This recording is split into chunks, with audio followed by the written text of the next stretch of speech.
Hello, friends. We are here today, and we're waiting on Barsha. She'll be here in just one second. But we'll be discussing the appendices and some epigraphs from the Prince of Nothing Trilogy. So if you have not read the book, we're about to spoil a lot of stuff from not the second series, but from the Prince of Nothing. We'll go around the room. And Dan, will you start us off the introduction? Yeah, I'm Dan. I've read the series before multiple times, but this is the first time in reading the appendices. So new information for me too. Yeah. And Carl. I'm Carl. I'm sorry if you hear my little Yorkie barking in the background. I don't know if you can hear it, but she's going crazy right now. Yeah, I'm Carl, first time reader. Obviously, first time appendices reader. I would say that's generally true with any book series. Like I haven't gone through the Lord of the Rings appendices. I've dipped my toes in them. I've read some things, here and there, but read the Silmarillion. Anyway, I'm sidetracking. I apologize. You're fine. And Justin's, I'm glad you can join us.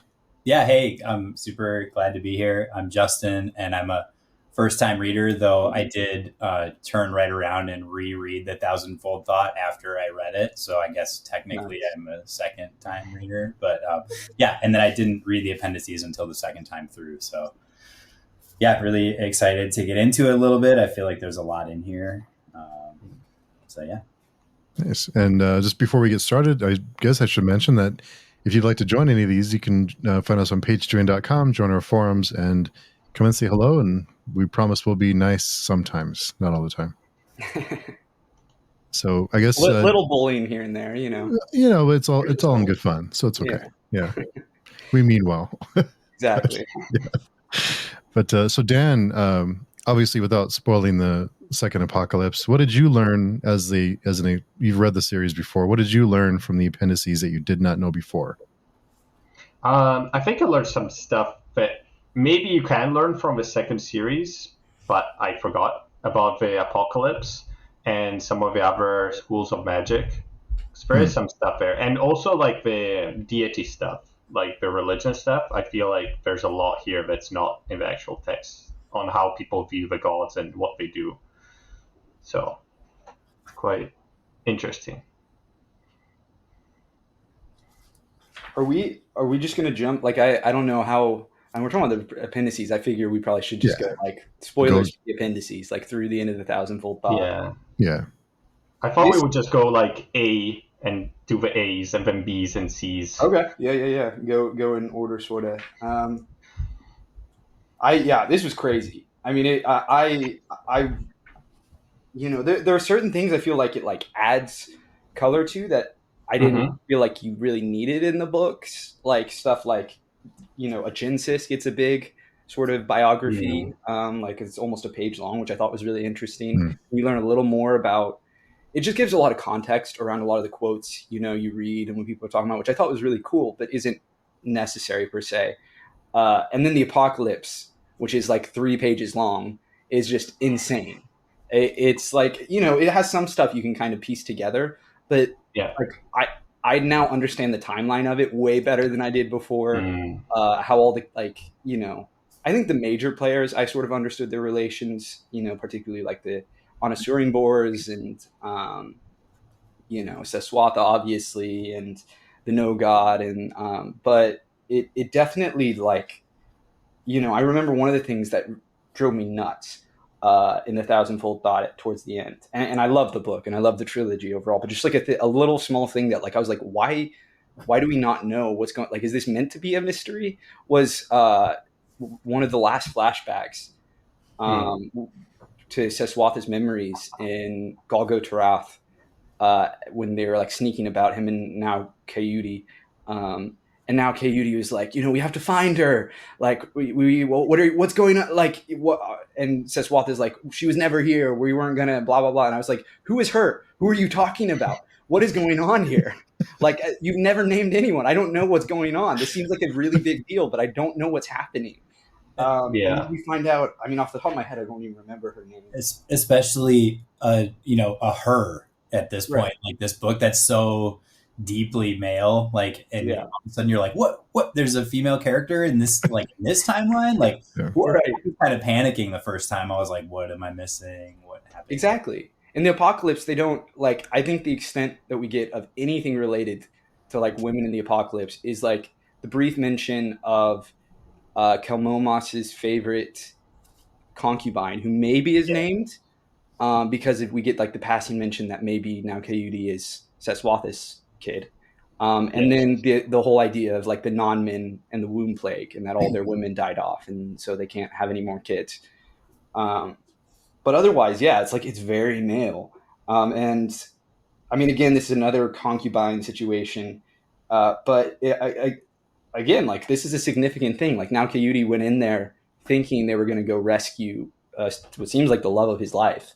And Seswatha just like lied to him about it. Was like fully just like punking the guy to go in to steal the heron spear. Which, okay, I don't know if this is jumping ahead because it, the heron spear is an H or whatever. It's like a fucking like light gun. It's like these things are like, what? I'd been imagining it just like as a normal spear, and then you suddenly get like, oh, this is full sci-fi. Like we're dealing with like laser guns here. The spear of light, it's not like made explicit, but I thought it was pretty clear. Like this is a sci-fi weapon right here, which I thought was really cool. And that's the one weapon that can kill the no god. Very cool, really cool reveal that also presents a lot of interesting questions too about the nature of the no god, I think. I mean, he's still, even after reading this, very mysterious. Yeah. Plus you get all the background on the Inkoroi non-man wars, which we didn't actually get because most of it is centered on Second Apocalypse. But here you get a lot more background of, well, actually it's not here. Actually, there's a separate one for the Inkoroi non-man wars. But it's like, it's connected, right? It's very connected. You definitely see the way the history sort of, it continues, right? Like it's everything is sort of cause and effect, right? Big theme in the series. You see the cause and effect of everything. And it was interesting too, because like, in whether we're talking about like the non-men Inkoroi wars or the Apocalypse itself, I came out weirdly feeling much more sympathetic for the consult, and like when we actually read about them in the books, they're like pure evil. Like they don't do anything sympathetic. They're like they create rape monsters and they suck. But like the motivations there are, oh hey Varsha. Hey Varsha. We're just talking about the Apocalypse and how the heron spear is a laser gun and the Inkoroi non-men wars. But yeah, no, like they didn't instigate. Like normally you expect the bad guy is like trying to do Imperial conquering shit. In like none of the wars, I don't think a single one of the wars did they instigate. The non-men instigated, the men instigated. Like every time it's reaction, like they have to react. And of course I think then they go out and start killing people, but like obviously bad, and again they create rape monsters. Like not going to be an apologist for the consult, but I think it's interesting that they we're told that, oh, they're going to conquer the world or like kill everyone, but like that's not what we actually like. Yeah. We're just told that, I guess, like, no, we're not given their perspective. And I guess we know their plan now, which is genocide. So that definitely, adds that framing to it all. But like, I don't know, like a lot of it really seems like the non-men and the humans were like preemptively attacking them.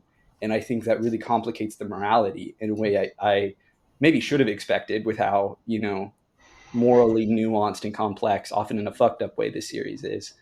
Because it was just, I thought that was really compelling and really interesting. I mean, the womb plague is pretty, I would consider that an act of aggression, though. Yes, I agree that was going too far, but that was after the non-men invaded them and attacked them. I guess, but when the ark fell from the sky, it also destroyed a lot of things. But was that like them coming down and like shooting lasers and killing off the dinosaurs, or was that their ship like crash landing? Like what's going on there? Like we're not entirely sure. All we know is they came down like the big meteor, and it destroyed a lot of life.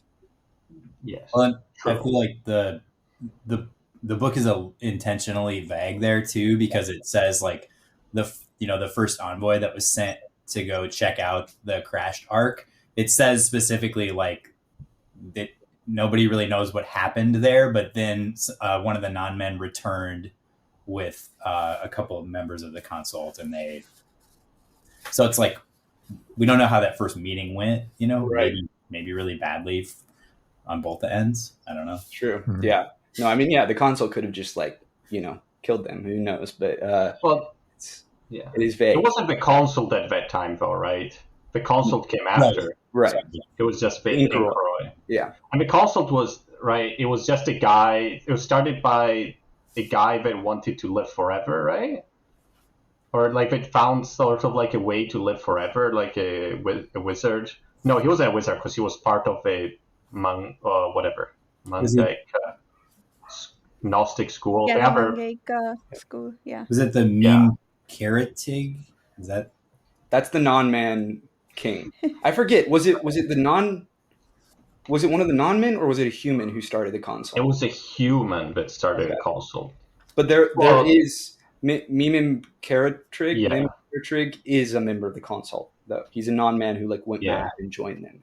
Or at least that's the story. Yeah, I feel like it's a mix now, sort of. There's like the remnant Inquiry, but also now been like the new life brought in by the men that joined, right? Right. That's what it seemed like.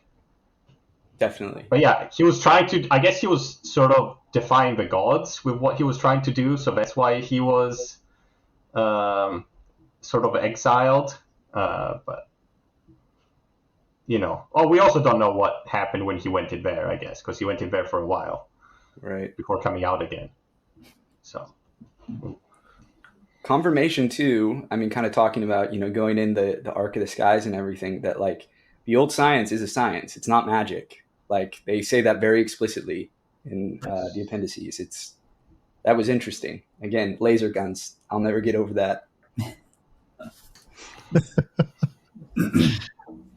So, Varsha, give us this is on your channel too, so to give us an introduction. It feels weird doing the introduction for this because it's always you, so. Oh, yeah, sorry I wasn't here on time. I just had back-to-back meetings and then I had a very late lunch. But here I am to talk about the appendices and stuff. And it turns out I don't need to be here because Carl is making all my points for me today. Mission accomplished. And Justin, it's really nice to meet you. Yeah, you as well, Varsha. Hi. Well, what stands out to you, Varsha? What's something else? Or did I steal it all? No, I think what you said was important. That I was thinking the same things. That there's a random kid running around here, but that the console did not instigate anything. Like not the console, sorry, the Inquiry. If they had let them be, perhaps we don't know for sure. They just have lived peacefully alongside the non-men and everything would have been okay. But then the non-men kept battling against them, and then the what you were saying, Carl, that it points out in the appendices that the first Anasurimbor who took the war to the Inquiry, the consult now, I guess, that was also on a very hypothetical reasoning that they'll bring about the end of the world. Somebody told someone else, and then like fourth or fifth hand information, that's what the king acted on and decided to wage war, which led to the Great Ordeal and then the Second Ordeal, and I guess there's another ordeal coming in the next series. So, yeah, that was very interesting. The other thing that was slightly confusing to me was maybe I think it did clarify it later on. There's talk of gods. The Fanim, I think, say there's just the one god, right? That's their religion, it seems like. But the Indrithi speak of multiple gods as aspects of the one god, which also makes the aspect emperor interesting. I didn't know what the bit of the aspect emperor meant. I guess there was a cult that sanctified the emperor as an aspect. So now, or there was a priest that sanctified a cult of the emperor, and then they became the aspect emperor. So basically, they're deifying the ruler of the land, which I thought was interesting. But also, the Book of the Dusk has a book of gods and how to worship them. So it's not a monotheistic religion, even though in the reading of the series, it felt very much like Christianity, and Christianity is the one God, and there's no, as far as I know, it's not like aspects and variations, right? Like Hinduism a bit is maybe closer to that interpretation of gods.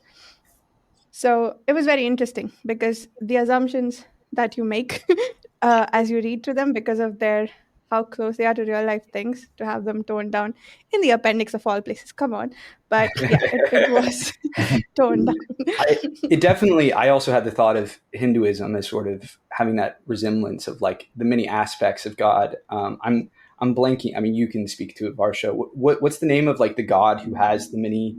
Is it Shiva? The three heads, or Yeah. I mean, isn't there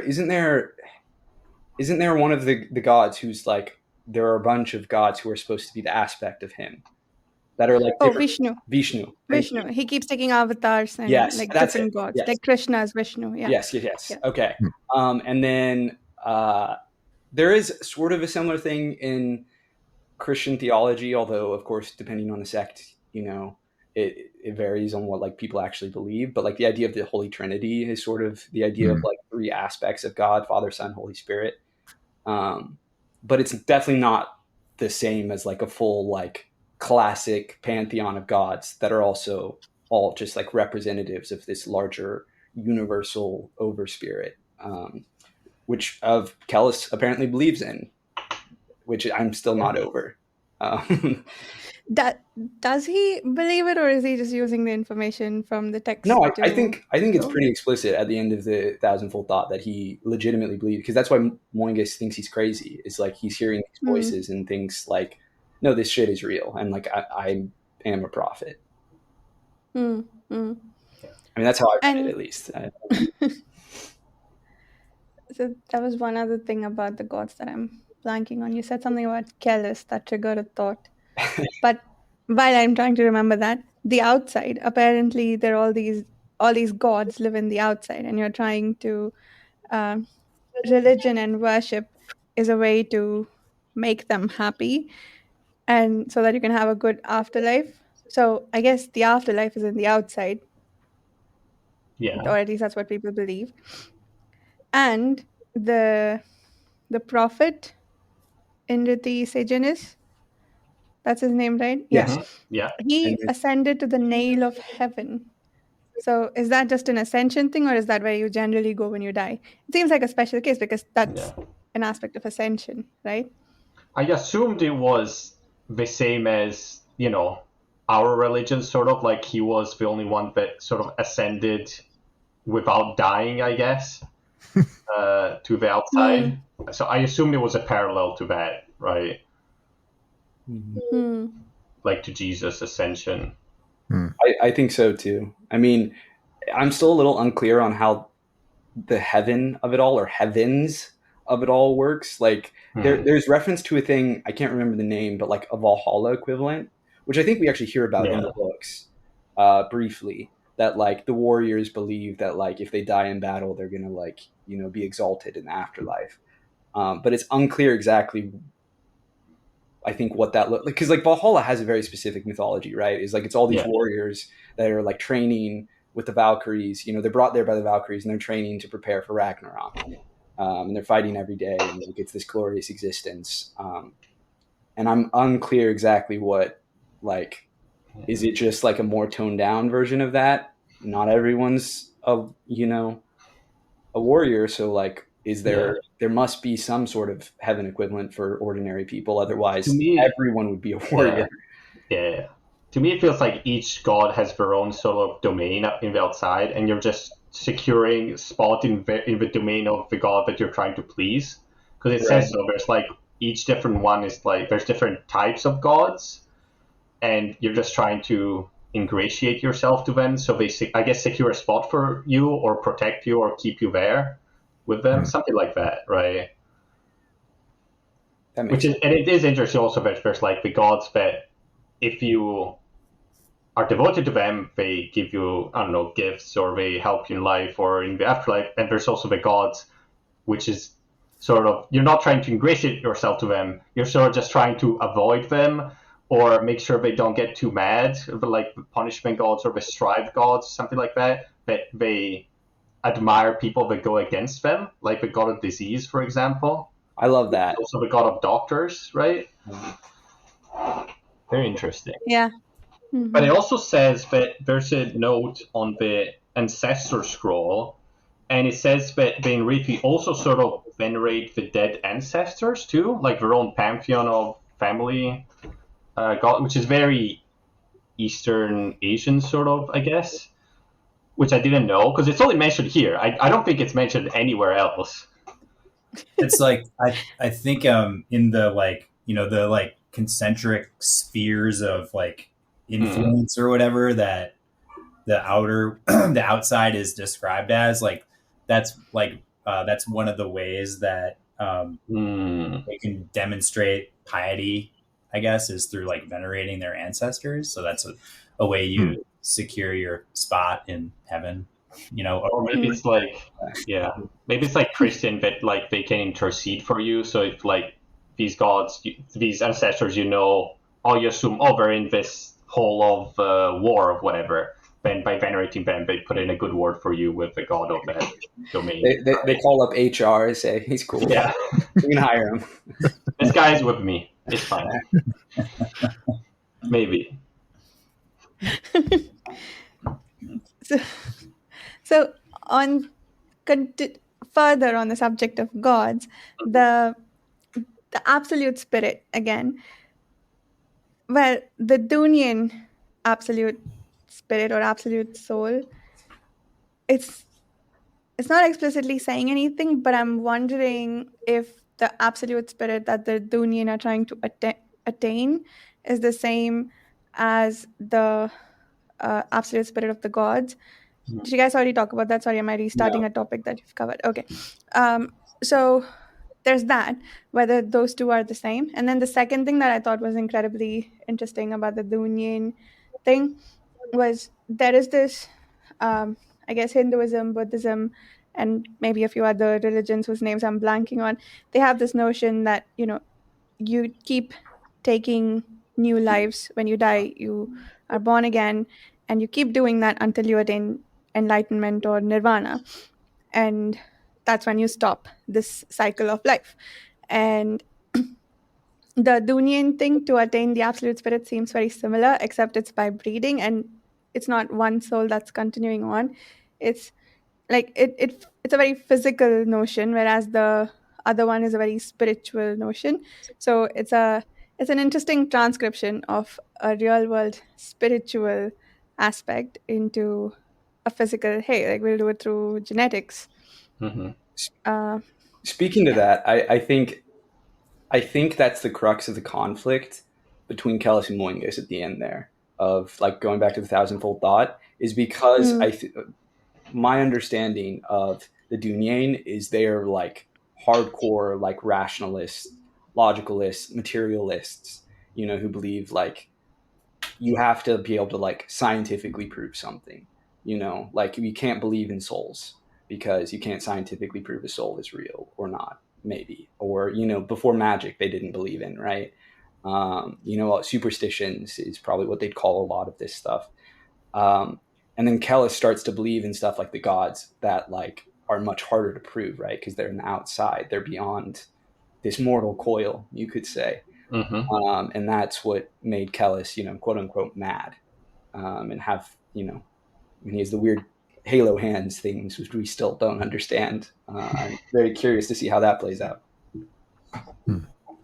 Yeah, I think that it's interesting the way the Dunyan philosophy kind of is like imbricated with this idea of the outside, like, because the outside is described as like the further away from the material or like purely objective, you know, Irwa or whatever the world is called, is like the further you get away from it, the more toward like pure desire it is. And it seems like the Dunyan's, you know, like the Dunyan's whole thing is to become like a self-moving soul and to kind of like merge desire and objectivity. Like, so it's like they're, I don't know, it seems very like very tightly like overlain in a strange way, even though the Dunyan are, you know, purely rational.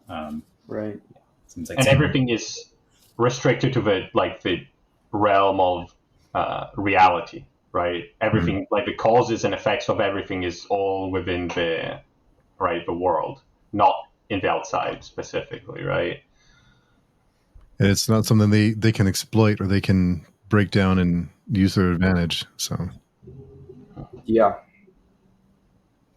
the whole thing with the Inquiry, I didn't remember that either. That they came and it wasn't when the arc was there, it wasn't an automatic battle that happened. And I kind of wonder if the way I took it was that humans are we destroy what we destroy what we don't understand, and we just wanted to. We couldn't help ourselves. But you wonder what would have happened if there was peace there, and what this world would have looked like if things were done differently. I'm sure the Inquiry would have done the very minimal amount of rape, right? It would have been very cool. It's just small, just a smidgen. Yeah. I don't think it would have been. It's left vague, right? Like how much, like would they have created all their monsters, like the Strong, the dragons, the Basharag, if they didn't have to go to war, right? Like that's unclear. The thing that makes me, that is sort of my internal battle right now, the thing to push back on the thing I was arguing earlier and Varsha was arguing earlier is that we've seen, sort of this preemptive strike or like believing that they're a threat that just hasn't revealed itself yet. I mean, that's very much what plays out in this trilogy. And so there's a part of me that's wondering, like, I mean, should we believe that then, right? Like, were they actually a threat that just hadn't been unleashed? We know their plan, which is genocide. How long has that been? Like, when we were told by Moingus sort of what their deal was, it seemed like that had been in the works since before they came to this world. But I mean, I guess we don't know that. We haven't heard that from them, right? So certainly the unreliable narrator of it all muddies the water. But yeah, unreliable narrator. Who do you think wrote these appendices? Because I think they wrote, like in my opinion, they're wrote by the guy, the old wizard guy. I'm blanking. Acamian, yeah, for some reason I was just blanking. Okay, I feel like they're wrote by Acamian. I feel because I think that's how everything is framed in this book. Yeah. Sort of, and like the very specific description of the schools and the magic made me feel it was, I don't know, it was written by someone that had a lot of internal knowledge of these things. So if we're sticking with someone inside the world wrote this, I feel it would be Acamian. That's how it's sort of framed. It's not made directly stated, but there is like an author's note, right? Which to me reads not as like R. Scott Bakker author's note, but like as the author of this Appendices, right? In sort of a meta way. And at the very end, it ends with these would be the names as Drusus Acamian would know them or knew them. So we get the whole little spiel about how they've been translated, a lot of the names, right, across different languages. So I agree. I think this is his, appendix, if you will. Yeah. So it's not because it's not all knowing, right? If there's like specific several things that he says, it's like it doesn't explain why or how it happened or what it happened, right? But it also means that maybe we cannot trust everything we're reading in the appendices, I guess. I think one thing, like I'm sort of starting a new topic, but to add to what you're saying, the whole thing with the heron spear, right? The first time it is mentioned in the appendices is when they say, like, they don't say why they decided that the heron spear is important or how they found out that that's the one that can kill the no god. They go straight to what's his name? Seshwata got the dude who is apparently his son, maybe. And now Got him, yeah, got him to get this spear, and then they wanted to use that to destroy the no god. That means Ishwata had some awareness that they were awakening the no god, apparently, but like it's leaving out information, the appendix. Maybe it's deliberate on Baker's part because of what's coming in the next series, or yeah, or it's adding to a little bit to the I guess the framing that Mhm. the appendices are incomplete or slightly unreliable, perhaps. Yeah. And it's interesting how, for a lot of this apocalypse, like when the way it's described by Akimian, it feels very like, oh, humanity united to fight against the consult, and sort of again like very classical, the good guys against the bad guys sort of thing. And then we read it, and it's all about factions, and like even before the non-men, there was like one allied, and then they sort of betrayed each other, and then also the men betrayed the non-men at the same time, and they were also split, and even the guy that had the Heron Spear, he hid it for many years, right? Without telling anyone. So it's very much paints a different picture than what we've been told, I guess. Yeah, absolutely. I wonder too, what, speaking of the Inkaroi and their place in all this, I wonder where, like, were they on the run, or like why? Yeah. And if so, I have the impression that, it was a disaster situation they were escaping from, or, the whole thing, they're trying to close the world. Like, I guess that is part of the reason why I've been suspicious of them. And I must admit, like, seeing them sympathetically is not something that occurred to me until I just started talking about it. I was like, oh, wow. Okay. Yeah. I agree. I'm very suspicious of them. Like, I mean, just because like what we have literally in our as objective as I mean, I guess we can always wonder what's actually real. No, I mean, I don't think that this series is so postmodern that it's like, oh, none of this is real.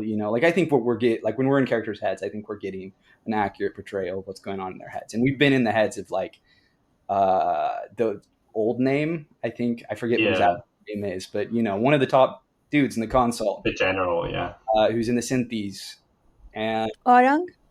Is that his name? Aurang? Yeah. I think so, yeah. It sounds a lot like Aurangzeb, which is one of the Mughal emperors in India. So I vaguely remember that one. Yeah. Aurang and Aurax, right? The twin generals or something like that. That's right. They're like twins too, I think. Yeah.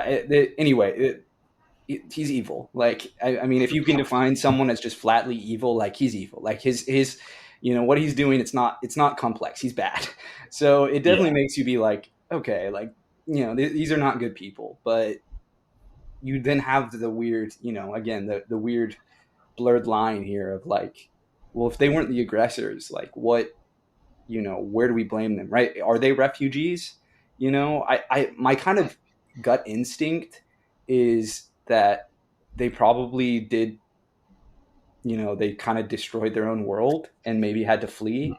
Like, I kind of feel like, they're associated a lot with like, obviously like love, in quotes, and desire and physicality, but also like devouring things. I feel like a lot, like there's a lot of kind of almost like food imagery too. And so I could definitely see it as like sort of they burned out their planet and had to leave and crashed here. And that's just, we're not nearly given enough for me to like feel confident about that, but that's kind of my first thought. But who knows? I mean, any number, their sun could have gone, supernova or something.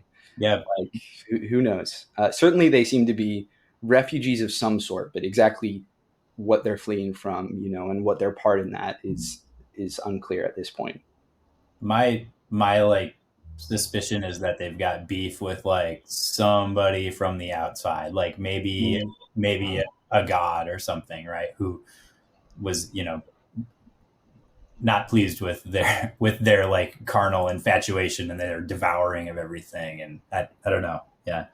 But like, they're the only thing, they're the only thing in the material world that's from the outside in this. So and they're afraid of being damned, right? I mean, that's what we've been told. I guess we still don't know that for certain from their perspective. But that seems to be the plan still, right? Is they want to kill people to like break down the barrier between the outside, or just create a barrier? To create a barrier. To create a barrier to make sure there's no more overlap, which I guess would make this like a hardly material world and would remove the magic of it all, which is something I hadn't considered. Maybe, which they don't use, I guess. So good for them. Yeah, and stop them from being damned, right? I guess I don't know what that would mean for them post death, but if they're just like it's the void, they're done, or I don't know. Or to me, they give me very, like Warhammer 40k, Drukari, Dark Elf sort of vibes, right? With their like ships and everything, even the aesthetic. I don't know if you're familiar with it, but they give me very. Maybe he was inspired by that. Or did they crash land because they are damned? Or is that? Oh wow, is this hell? Are we in hell? Oh, not exactly a nice place. Maybe the outside is space. Maybe. Yeah. I wonder. Gods just live in space. Could be. I mean, we're told they have their own planet. It's certainly not like the. Are we told they come from the outside? Because we're told they come from the void, right? Which is clearly space. And I'm unclear if they've defined the outside as being the same thing as the void, or if it's like this metaphysical, like, other world. I don't think we know. Yeah. I think. I don't think it's clear. I think it's meant to be actively unclear at this point. Yeah. Yeah. Because it could be just that, like, they're traveling through, I don't know, dimensions or something. The outside is just, again, like, space is the outside or something. Like, we don't know if it's actually like space, like here, like our space.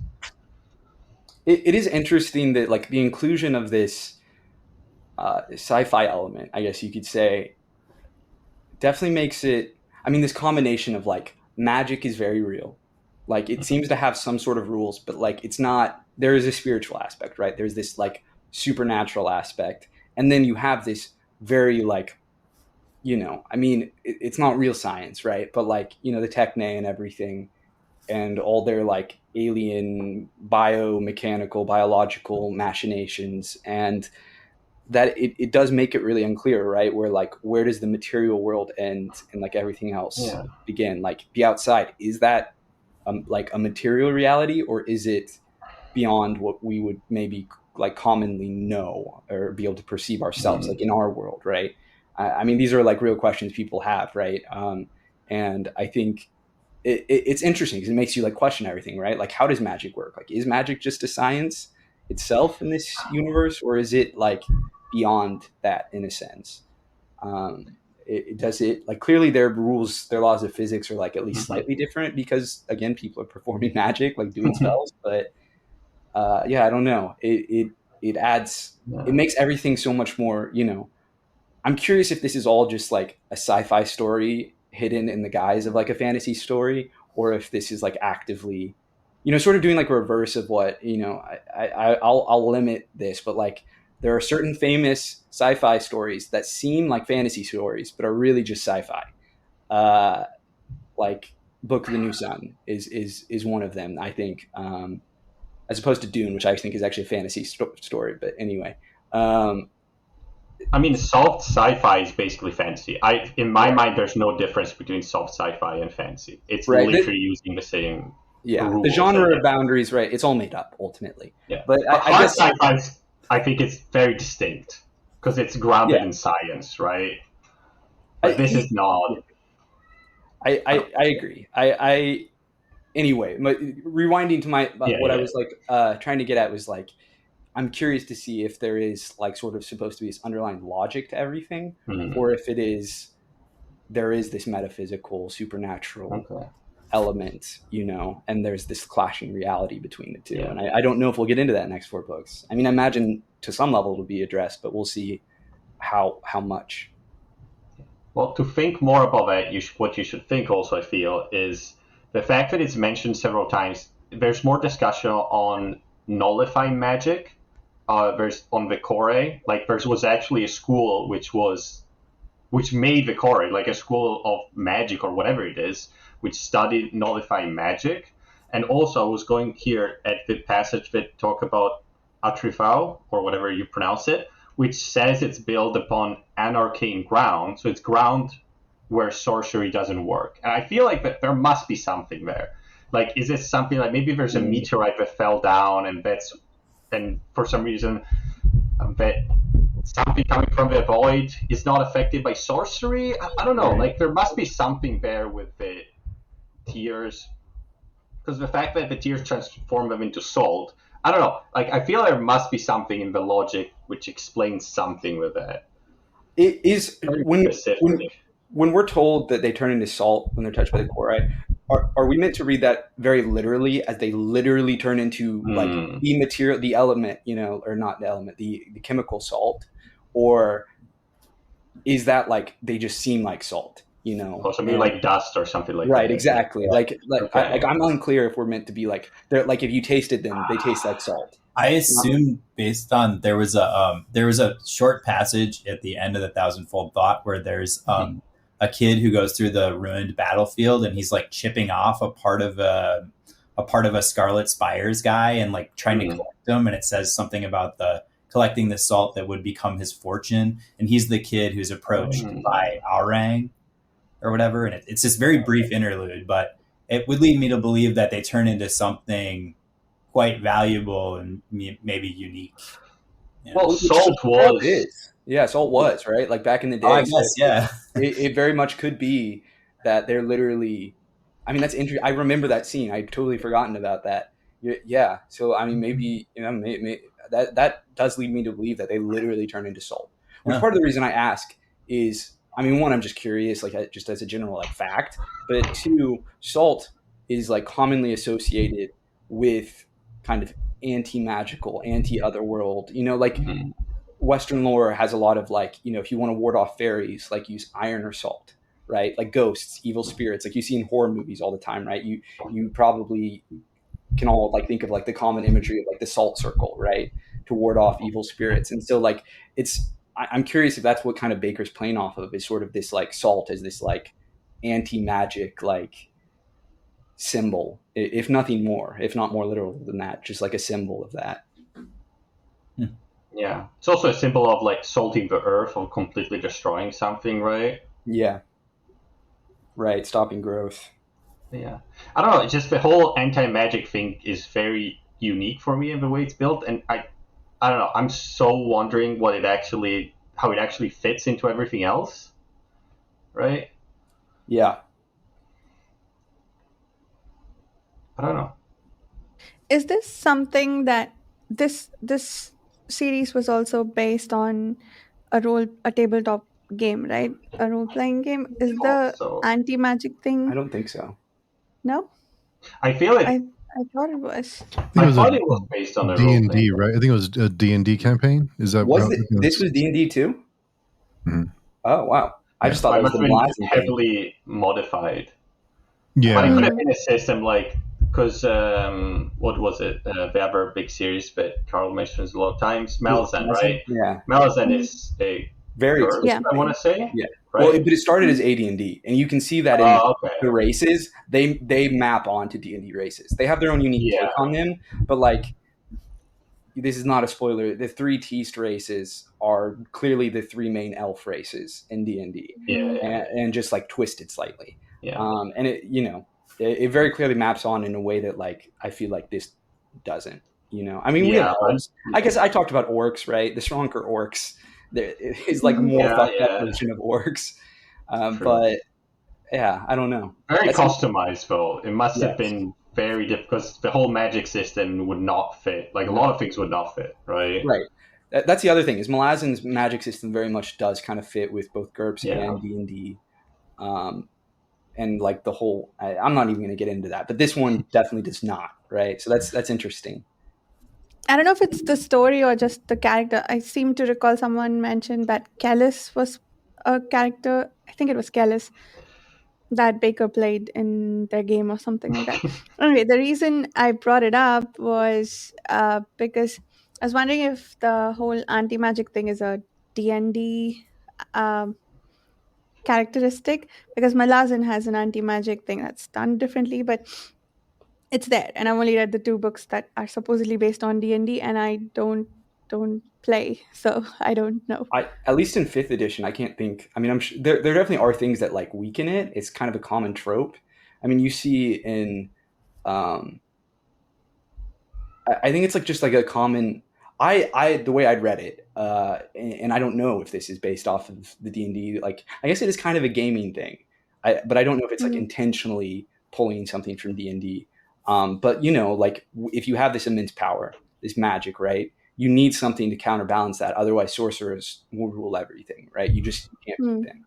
So like you have the core, and similarly like Odotarl and Malazan, right? Like helps to counterbalance a lot of the insane sorcery you see.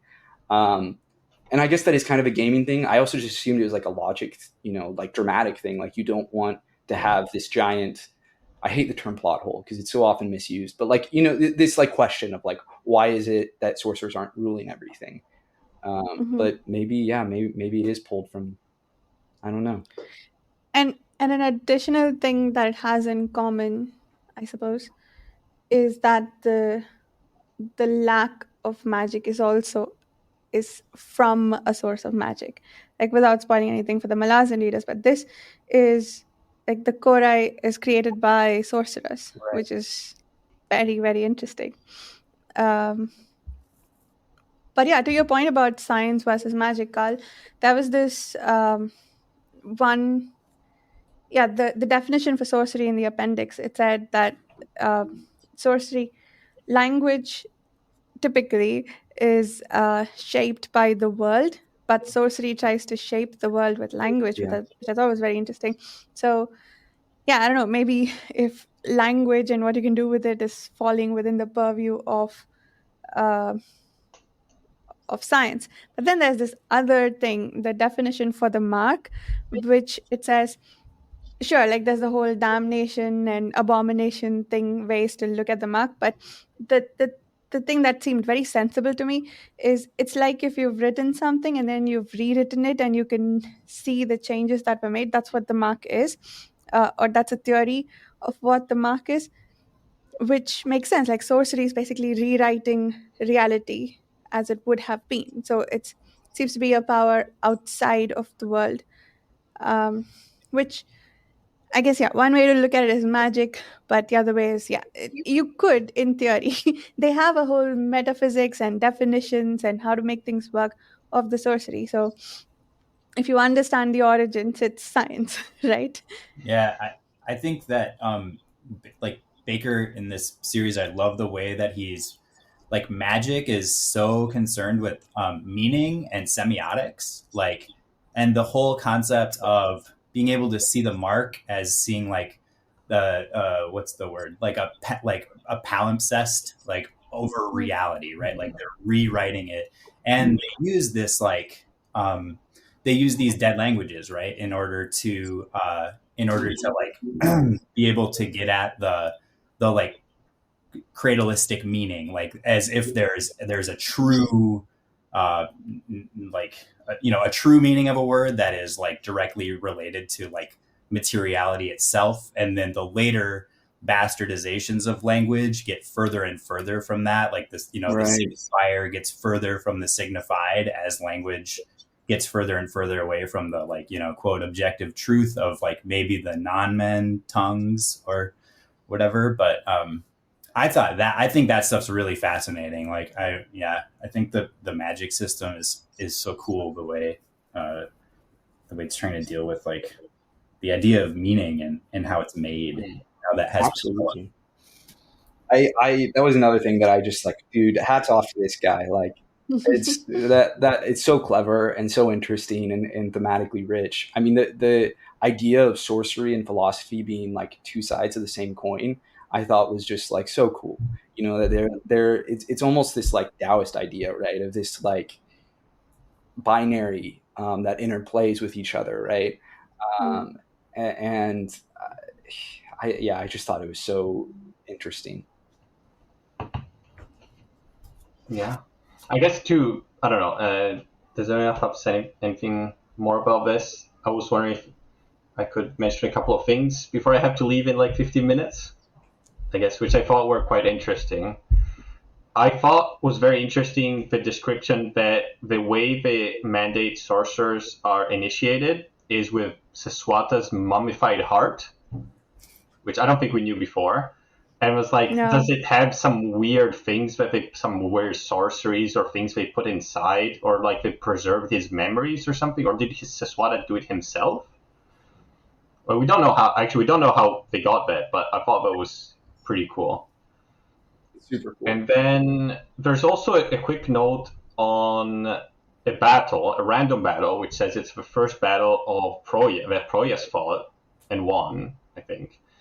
And I don't remember if it's mentioned if we already knew that, actually. Maybe it's mentioned in the first book. But it's because it says he whipped his cousin, and the humiliation caused his cousin to try to get his honor back, and that's why he speculates that's why he left with the vulgar holy war all the way at the beginning that caused that whole thing. It's an interesting connecting of a bunch of different things there, right? That I think was mentioned in the first book. I think we did get when we were introduced to Proyas after or maybe it was even when we were first introduced to the character you're talking about. Yeah. I remember that anecdote. Okay. But does it mention that that's probably why he left? Because I thought he said he left for some reason, but maybe I think that's how I think that's how it comes up. Is they're talking about like what's motivating him, or maybe it's even later than that. Maybe it's after that, and then when they're talking about kind of Proyas' backstory and Zen's backstory and Acamia. I don't remember exactly. I mean, my memory is definitely hazy, but I do remember the whipping specifically, and they talk about like the humiliation and how that like sort of warped the guy's personality. But it's a super interesting story. Very, it adds a lot of depth, connective tissue, right? Yeah. It's on page 299. Mentions it. I have it written down. Oh, okay. Wow. Yeah. Nice. My notes. Yeah. The master of notes. Also, there's, again, I'm not sure if it's mentioned in this series already, but there's mention that the humans that live here in Arwa right now are not the indigenous ones. The indigenous ones are the Mwama or something. They got enslaved by the non-men, and the current humans came in. I think it says it's the breaking of the gates, or it's called, from the east, and then now there are the 5 tribes, right, that live here of humans. And I guess we don't know what happened to the original humans. It doesn't really say, as far as I remember. But are humans native to Irva? I did not get that at all. Non-men are native. Where did the humans come from? Over the mountains on another continent. But there were other humans. Irva is the continent, not the planet? Yes, they're native to the planet, but they're just. I believe Ir was a continent. Yeah, but the Mwamwa humans were here before then. Okay. Right, but I don't think it's specified if they come before or after the non-human. It just says they're enslaved by the non-humans. All the human, like by the non-men, all the humans in this area. But maybe they were not really humans; they were something else. Who knows? Right. But I don't know. That's interesting. Then there's also a term which says legion, a Dunyin term referring to the pre-conscious source of the conscious thought. I'm not sure what that means. Pre-conscious source of the conscious thought. Is it like the like all your, I don't know, all your subconscious, which like all the different subconsciouses you have or something that are the origin of your conscious? Is that what it is? Or does it mean sorry, go ahead. Maybe it's like a synonym for the darkness that comes before sort of thing, or I mean, because that's what it sounds like to me. I mean, maybe I misunderstand what the darkness that comes before is. I don't know. But like that's the whole idea, right? Is like everything that came like what you can't control, everything that like, you know, the nature, I guess you could say, nature and nurture, really, like everything that is outside that came before you, you know, the subconscious of it all, right, that influences every action you take. I don't know, but like the fact that it says legion, it makes me think of a multitude of things, which like the dark stuff that come before gives a much different image to me. Sure. So I'm not sure what it refers as the legion. Is it maybe like all the other people which sort of contribute to culture and your circumstances? Or maybe all the different little things which put you in that circumstance? I'm That not sure. makes sense to me. Yeah, that makes sense. I mean, there's also the definition of history, right? The Dunyan have a Mm, definition of history that's different from the non-Dunyan people, yeah. and I guess history is made of multitudes, so maybe that's why religion. I think it's the idea of everything that came before your individual conscious thought. Like having just Mm, reread that, I think okay. exactly. It's like other people, animal, like everything. Like the movement of stars. The Big Bang, like every single like the multitude, right? As Varsho was saying, of factors that influence your individual consciousness. Yeah, because their whole bit True. is they want to be self-moving and and be the thing that comes before. So if it's pre-conscious, then it has to be driving. Mm, that makes sense. That makes sense to me. Then I also highlighted when it says the miracle of circumfiction. Okay, circumfiction. Yeah. And then it mentions the miracle of water. But in the miracle of circumfiction and the miracle of water, it says the first of the three so-called miracles. What's the third one? Water, circumfiction. What's the I third think one? it's Inri Sejenis coming back. Well, because it says it's the first of the warrior prophet's three so-called miracles. Oh, the warrior I don't. Yeah. So wait, okay. Water of life wasn't referring to Fane's thing. It's No, it's when they find the water in the desert, right. right? Okay. Yeah. Okay, I forgot about that scene. Yeah. But it seems very, like it says specifically three miracles. Like, do we miss something? But it's not listed also because the other two miracles are listed here, but the third one is not. It's a very obvious omission, I feel like, on Baker's Yeah. part here. Like it hasn't yet come, maybe. Like, yeah, because it's there. I circled both of them because I had the same question. I was like, where's the thing? That's so interesting. Yeah, I didn't Very catch much like the urban legend of the three pigs in high school, right? Called the number 2 and number 3, and then everyone looking for number 1, but it doesn't exist. I've never heard it. You never heard? That's so funny. No. Really? Yeah, It's like a high school prank sort of urban legend. that's awesome. Oh, But it's pretty much the same thing, right? It's like, I don't know. Okay. I just noticed though that those two parallel the miracles of the other prophets who came before. So they seem to be very carefully chosen miracles on Kellis's part, Mm. because the Farnham miracle is water, and I guess the Indri Sejanus miracle is what, like coming back from the dead. You're so right. Right. And that leads into the thousandfold thought, right? Is this whole idea of this unifying movement. That's a great point, Varsha. So I guess then the third miracle is, it seems like that your logical train of thought is that it's something unique to Kellis. Yeah. But Maybe. it's weird that it says the 3 miracles here in the appendix if it hasn't happened yet. It's very weird. Maybe Is it the teleportation or the halos? that's what I'm wondering, right? Is it Halos. something to do with the magic? Yeah, the halos. I mean, because there was Inri Sejanus is the latter prophet, so there was a prophet before him. So maybe actually it has to do with that one. We don't know. Who wrote the Tusk? I forget? Are we given a name? We don't know. We don't know. I think right? we don't know. Because it's the oldest remnant of humanity. There's no information before that, I think. So who's the original prophet then? Are we given a name for an original prophet? I don't know. Because Enricism is Inri there's- Sejanus based off of the tractate, right? Which is this like adaptation of the Tusk. And then Fane came and was like, no.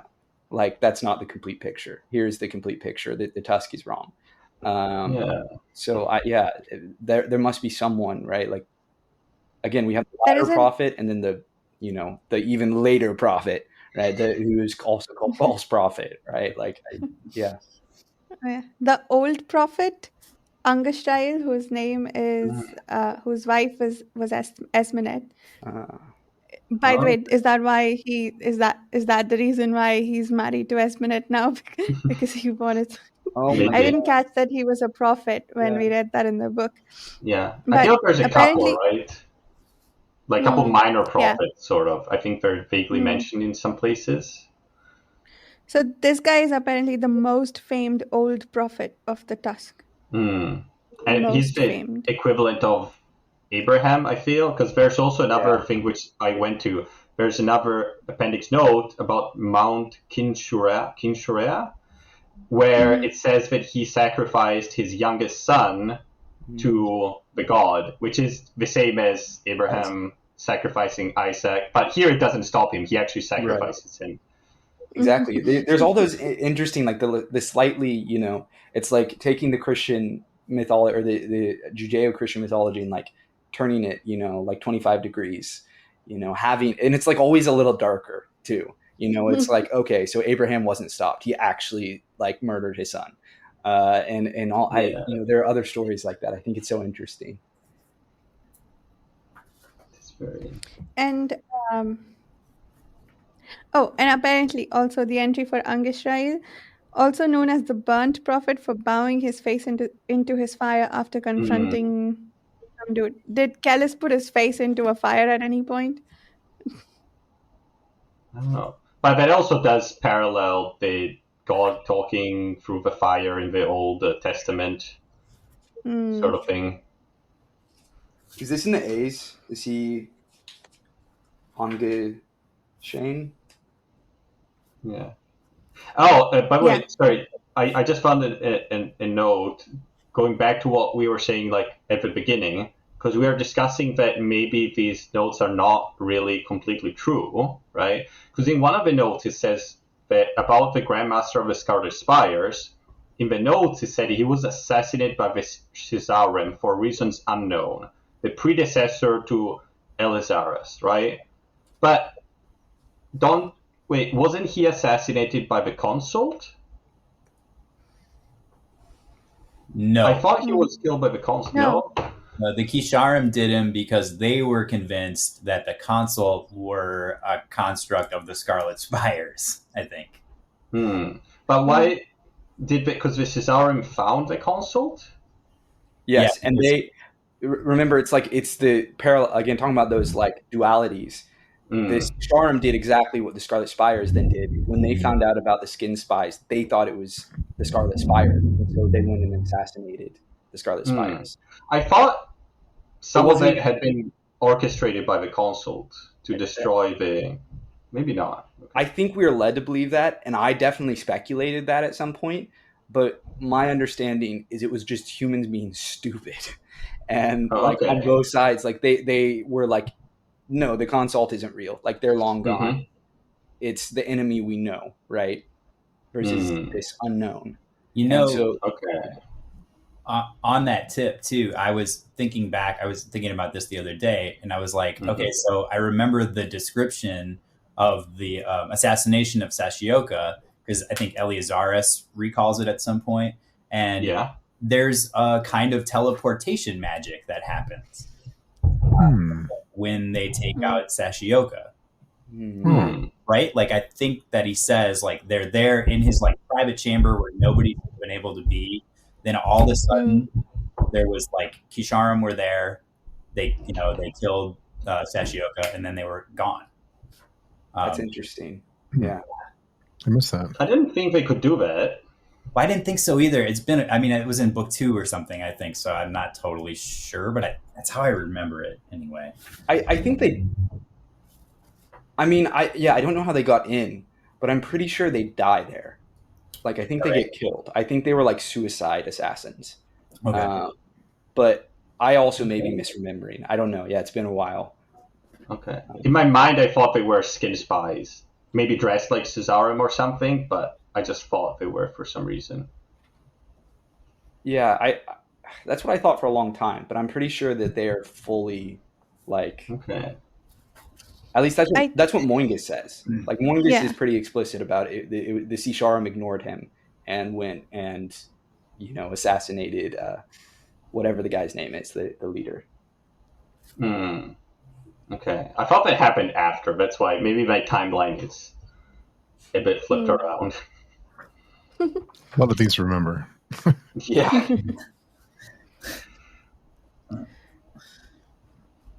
Before. Go ahead. Oh, sorry. Go ahead. No, I want to start a topic, but yeah, please start. no, go ahead, Dan. You. Okay. I think this is the last interesting thing that the last two interesting things that I found is that on the definition of a solitary god, what we're discussing before, it says, according to Phanim tradition, the god is not, as the Inrifi claim, immanent in existence, nor he is manifold in the way described by the latter prophet. By immanent, in this case, does it mean that because God manifests itself through the history of man? Is that what the Inrifi believe? I thought there was, because I thought there was a very radical difference in how the Inrifi view God than the Phanim, not just in like being one or two of them, like an actual like metaphysical or theological difference. I mean, at least one major difference is they don't believe in the multitude, right? The 1,000 gods. So I think that's, you could argue, is significant, right? Like, but I don't know. The immanence, right? Yeah, that is an interesting. Does that mean that the Phanim don't believe that God manifests itself in reality and it's just like a thing of the outside? That is how I would read that too. Yeah, I think so too, because I think one of the tenets of the Phanim religion is that they're like physical representations of God are not allowed. Right. Okay, that's interesting. Yeah. The word that the Phanim use for the Enrithi is idolaters, right? And I forget what the Enrithi call the Phanim, but the heathens, is that what they call them? That's it? I think so. Okay. Yeah, I think so. I think it's called something like that. I'm so curious now about this Ange Shrell story. Sorry, I'm still on that. not to like pull us back, but I'm like going through it all now, and I'm like, okay. Yeah. So he bowed his face in the fire after confronting Husjel. Why did he do that? Husjel's the god of the hunt, right? So he theoretically confronted this god, and obviously it does parallel, right? The burning bush, right? But like what? Like why did he put his face in fire? I feel it's probably like there. Like, what's going on there, right? I mean, we're talking again about this third miracle. Like, you would think that as the prophet, he would. I mean, I guess maybe he wasn't a prophet in terms of like doing miracles. I don't know. Like he led. The big thing that we do know is he led humans, or not all humans, but the 5 tribes, right, beyond into Irwa from the mountains. Is that supposed to be a miracle? Like, is that paralleling Callus leading humanity somewhere? I don't know. I mean, I'm completely spitballing here because I'm trying to think of like how this all connects. And again, like, what is this guy like? Why did he burn his face? I feel like it was something like the god told him to do it, and he was like, "Oh, if you have faith, you'll do it because I'll protect you," or it's something like that. And it also feels very much like Abraham, right? Because he also brought the people to the promised land, which is like bringing the people to, right? But anyway, sorry, I need to skedaddle now. But thanks for the discussion. I'll listen to what you guys are going to discuss next when the podcast comes out. I'm sure it will be very interesting. But yeah, thanks a lot for the discussion. I'll talk to you guys later. Thanks, Dan. See you next time. See you, Dan. Bye. Yeah, I don't know. It's because I just don't know why I wouldn't just say that, right? Not like Angeshrael, sorry. It's still on that. Why burn his face? Like, you would think if the God just told him to do it, it would just say that.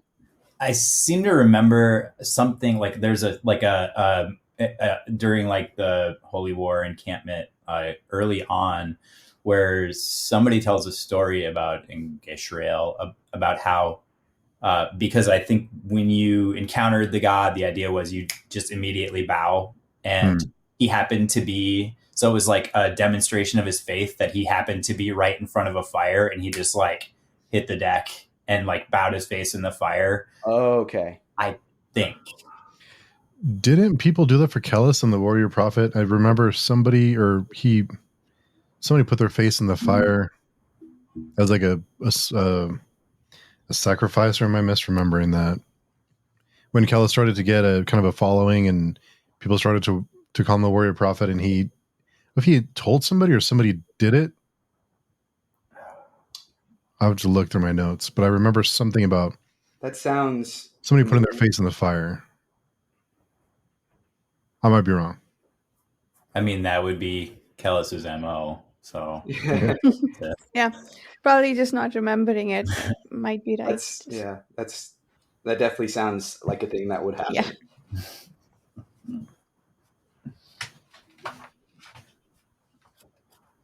So is this dude like Moses and Abraham rolled into one? Is that what's going on here?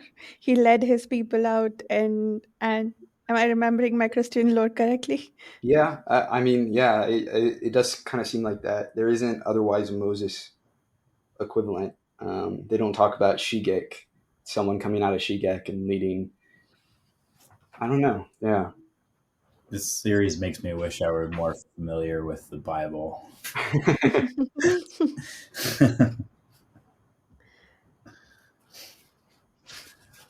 So can I start a newish? Please. Newish? No, it is a pretty different topic. So the Dunian apparently believe that men who have darkness that moves them don't have will, and they are trying to attain a state where they do.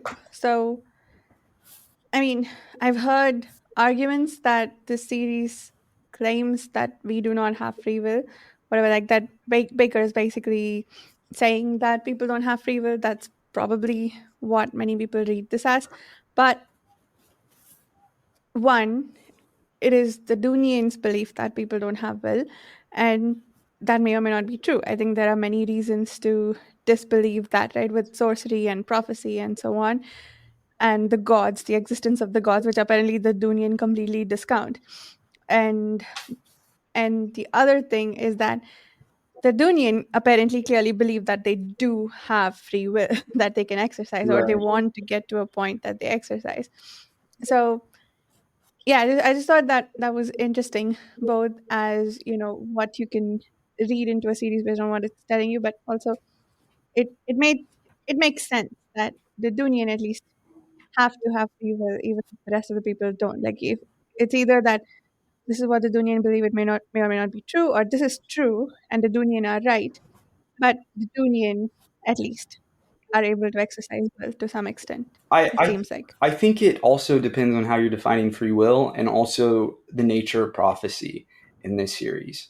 Because if Kellis is having legitimately visions of the future, which it seems like he is, separate from sort of the whatever the meditation trance sort of predicting the future thing that the Dunyin do, like it seems like Kellis separately from that has like a magical sort of prophetic visions, right? And if these visions are not possible futures, but the future, then that opens up the question of like determinism. And if there is only this one timeline, right? If time is sort of a straight line, and debatably, right, even a straight line when you get into like inner folded upon itself, if you can see the future and that sort of thing. Yeah, I mean, how do you even define free will? Like, because that was why it was so upsetting to Kellis, right? When he thought of like, okay, if I see the future, then even if I separate myself from the darkness that comes before, that doesn't mean I'm free because all my actions have already happened, even though I've not yet done them myself, right? Like a sort of, time existing as this like single stretch, right? That already the future's happened, we just haven't lived it yet, sort of thing. And that to me is, I mean, one, that's a question that I personally find very interesting. I took a whole class in college on like time travel and sort of the theories of like free will and destiny and all sorts of stuff like that, and how different ideas of like time and time travel and stuff like that would work theoretically. I don't know. I mean, I guess again, it really depends on like whether Kellis is really having these visions, and again, how those visions work, and then the question of what even is free will on top of that, right? Like, if people are willingly, willfully making decisions, even if they're influenced by the darkness that comes before, is that free will? Do you define free will as cutting yourself off from the darkness that comes before, right? I mean, it's just a philosophical concept, right? Like, the Dunyain take everything they believe for granted. In a sense, their logic is just as circular as a lot of the zealots that we see, right? They're zealots in their own way, I would argue. They're certainly not open-minded about other trains of thought. No. And Moingus is a prime example. Exactly, right? Exactly. Moingus is suddenly presented with all of these, things that conflict with his view of the world, and his solution is just to call it all, like Kellis, for example, to call him mad, and that's his downfall in a big sense. It's very interesting. I have to give credit to Bakker, because you definitely get the sense that he's thinking about all of these things, right, when he's writing about it, and he wants you, that the Dunyain are these like ultra materialist rationalists, right, and he wants you to kind of like the whole series is, right, like kind of a plea for skepticism, I guess, in a sense. I mean, certainly that's how I've read it, is like this idea of like constantly challenging yourself and others and being open to like other worldviews and other ideas, right? It's very cool. Yeah. I think kind of like maybe the other side of that coin is that, like, my theory is that Kellis has, like, Moengus is right and Kellis has gone mad because, like, he's aware the entire time that he's treading conditioned ground, right? He's like, right. He's walking the only path that Moengus laid before him, and it's the only thing he could have done despite the illusion. And like, because of that, like, he manifests this whole idea that he is in fact the son of God and all this stuff. It's the only way he can explain to himself that he is a self-moving soul, or that he's enlightened, or that he's attained the thousandfold thought or whatever. That's interesting. I mean, I love the idea. Yeah. Would you explain then the halos as like sort of he's subconsciously creating this like illusion of light or something, using like, because that's the big question to me, right? Is the visions and the halos, like what is going on there? And the fact that other people see them. Right, exactly. Like, it's not just Kellis hallucinate. And I mean, that's the thing with the visions, right? Is he has visions that we actively see play out. But you also then wonder, like, I mean, is he making, it's the whole question of like prophecy, right? It's like, do you make your own prophecy? Is it like through this expectation that like, he has, one of the images that like comes to mind is he has the image of like someone in silhouette against the sun holding up a severed head, right? He doesn't explicitly see that it's Nair. So did he, through his actions, make that, like, manifest that, right? As opposed to just like him actually literally seeing the future, and then, and then that plays out, right? Or is it that he manifested this idea he had, this, whatever hallucination? It is an interesting question. Yeah. Is he mad? Yeah. Yeah, I feel like that's the like grand question that's being posed here, and I don't know. It'll make me go crazy too. I believe it. Yeah. Steve, I actually found the page. I had it written down in my notes. So on page 242, the prophet. I'm going to butcher the name. Prince Kellis came down from his fast on Mount Ishiki. The assembly fell absolutely silent, so much so that Martinus could hear the breeze within his ears. The tusk tells us sent a hair to him, so he might. Hold on a second. Let me find. So when they came down, Ashton recognized the god as the god, fell immediately to his knees before the fire, not thinking where he would throw his face.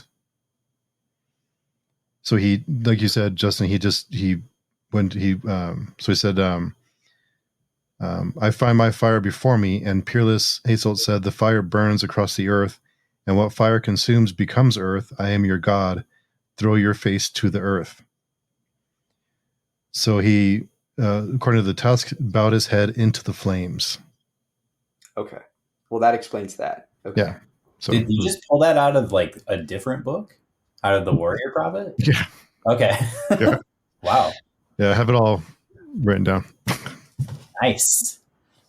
Your notes are copious and comprehensive. I am impressed. That was my first read through that I wrote that down, actually. So Wow. I just happened to find it. You had a vision of the future. You knew we were going to ask about it. I knew. As the darkness that comes before. There you go. I'm impressed not only that you took the notes, you also knew where to look for information. Because when I take handwritten notes, it's lost into the void. Like it's just there to reinforce a memory. It's not for actually looking up afterwards. Yeah. I write page numbers down so I can look back and for discussions, for discussion's sake, like this. Nice. Wow. Yeah, I admire that. It's same. The margins of all my books are just scribbled, but I never return to them. I just am like, like Varsha said, it helps me kind of remember things. What's stood out to you, Steve? I feel like we haven't heard a lot of your thoughts on these appendices. I didn't remember about the how the inquiry weren't initially aggressive. I did not remember that. We did a couple of things though that was interesting. On the inquiry made the non-men immortal and doomed them.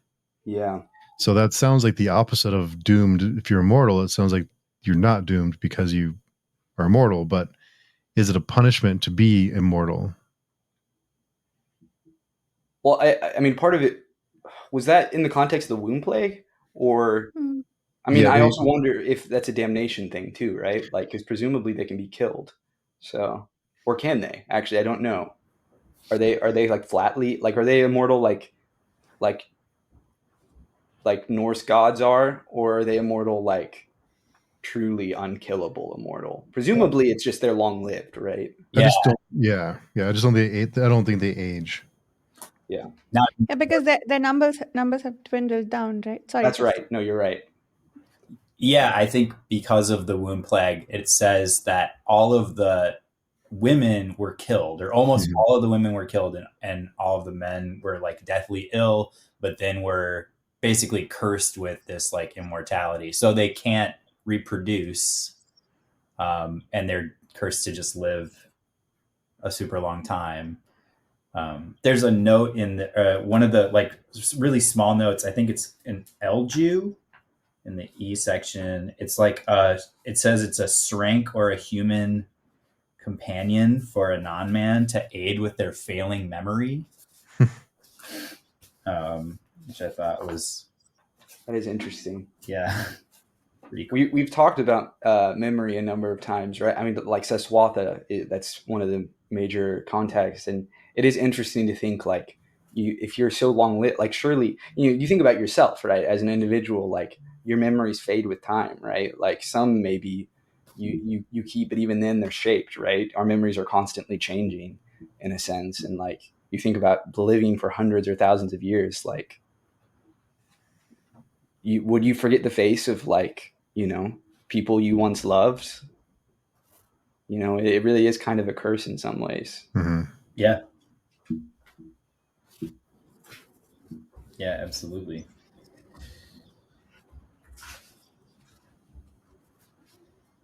And the whole story of the Huron spear, that's the way that it was hidden and no one knew where it was. And I thought it was really interesting how something like that can be hidden.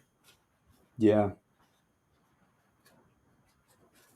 And the non-man, no god. We don't know whether he is a god or what sort of creature he is.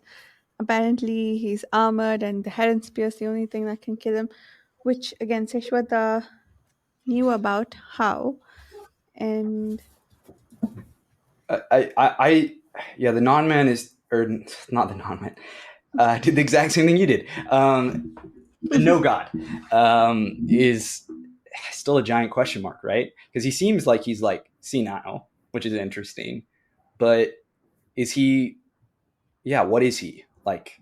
in terms of if we had to like put like a species, a racial category on him, right? Like he's not one of the Inkaroi, right? Like the Inkaroi discovered him, and so Mm. what is he? He's immortal, but he's like undead now, or was. It's what is he, right? What is, how would you classify him? It's a huge mystery, and I'm curious to see if we get answers about. And yeah, that he's like this. I mean, who knows what's inside the sarcophagus, right? That is seemingly killed. Is it a body, or is it just like a spirit? Is it, some sort of elemental force that he summons, Mm. like wind and the plague and everything? It's, I don't know. What do you guys make of the fact that he's anathema to life? I don't know if I pronounced that word correctly, but basically everything dies when he comes alive, which, I mean, yeah, it seems like a malevolent force, but also, so do viruses kill like that too. So is it just that he seems conscious because he can speak and is asking questions about where he is and what he's doing, but is he just not aware that he's wielding this power and things are dying around him? Or do you think he's actively killing and you know bringing an end to life? Hmm. I There definitely were feel like with what we've read, that he almost feels more like a force of nature. I mean, he's like conscious, but again, like he reads like he's senile, asking like, you know, what what is it that he where asks? am I? Where am I? Yeah, and yeah, What do you yeah, Yeah, maybe it's just that the Inkaroi or the consult are summoning him as this, like, this raw power, but he's not fully aware, or it is not fully aware of what it's doing. Yeah. it does. Yeah, I mean, is he one of the gods, but like corrupted? Is he, you know, there's so much mystique, right? Because he's almost framed like this, like, you know, Melkor, Satan, like the Dark Lord, right? But he's not willful like those are, and he also is very physical too.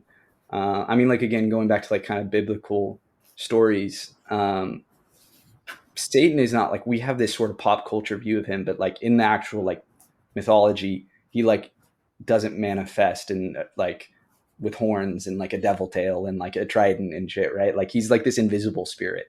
And there's even debate, like, is the serpent in the story of Adam and Eve, like, is that even him? Like, he's not named the same way, right? Like, there's a lot of kind of projecting and like trying to connect stories, and sort of our modern pop culture understanding of things. While the no god is this like very real, like, what is, is he a fallen god, some sort of like the fallen angel parallel, or is he like, what is he, what's going on there? I think we talked very early on about the idea that maybe he's this like necromancer, sort of like this upraised like sorcerer himself. But then why, like, what happened to him? What made him the way he is? How does he keep getting brought back? How does that work? But it's the idea of him being some sort of necromancer is interesting because he travels in a sarcophagus, and the sarcophagus is itself embedded with Kore. That's why he's immune to magic. Like, maybe what's being contained within is like, like we were just seeing the like residual power of the no god, like, and like what's really at the heart of it is maybe something more powerful, or Yeah. maybe that's the way that the power is harnessed somehow. I don't know. That's interesting. I didn't notice the sarcophagus thing at all, I have to confess. But yeah, that's why that's why I'm glad I come to this discussion. um, the gods, the definition for the gods in the appendix is supernatural inhabitants of the outside, possessing human characteristics and figuring as objects of ritual and worship, etc., etc. So, is was the no god pulled from the outside, kind of like Eokus pulls the demons down, and like I guess the Scarlet Spires That's right. Yeah. That would make sense. And again, what is the outside? Like this other reality? Yeah. But also, the Inkroi apparently didn't have magic, right? So, are there different powers that can bring creatures from the outside? Is the sorcery just one way to access them? According to the appendix, the outside is that which lies beyond the world. So that answers everything. Yeah. That clarified it all. Yeah. I got it now. The secrets of the universe are revealed. Another thing I didn't notice, or kind of surprised, is the ancient rival to the school of the Sorong, the Mengek. I'm going to butcher every name. Mengeka. That was a school that once they discovered a way to. Sorry, I just had it on my page. Had discovered a catastrophic means to undo the scriptural damnation of sorcerers, and they were outlawed, and they became the consult. Yeah. So the consult are humans. At least partially. They were. Yeah. Well, some of the consult are definitely non-men. Yep. Because it was non-men that it was a non-men school of magic that, or maybe the Mangeka, that maybe that's what you just said, that discovered the that undid the or that rediscovered the arc, kind of a thing. We saw at the end of the Warrior Prophet, I believe, and like epilogue or the final whatever the final chapter is, that there were non-men like on their side. I mean, we know Memkeratrig, is that his name? Is one of them, right? Yeah. He went mad and joined the consult.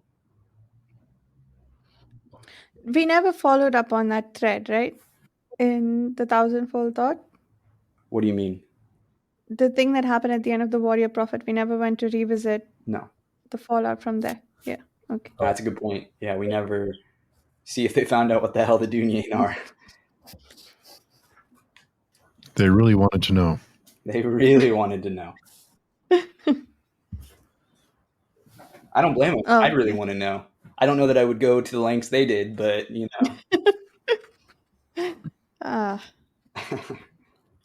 So the fact that the Scissorim don't have the mark in their practice of sorcery, and the whole metaphysical question about whether what they do really is sorcery, given that they don't leave a mark, is it just that their rewriting of reality is so perfect? Like, if you go by the definition of the mark that I like and want to stick with, that it's basically that you've erased and rewritten reality so you can see it. Is it that they are so perfect at rewriting reality that it's become the fabric of reality itself, so you don't see the mark, and the other schools are sort of imperfect at what they do? Or is it that what they're doing is just some other form of techne and not magic? That's a really interesting question. I don't think it's techne. It seems to be separate from that. I think like the Kisharim, well, this is, they kind of go into this, but like my understanding is like, so if the gnosis is like the most like, pure form, the most powerful like school of magic that bears the mark because it's like pure abstractions, and the other schools sort of use analogy to access that power.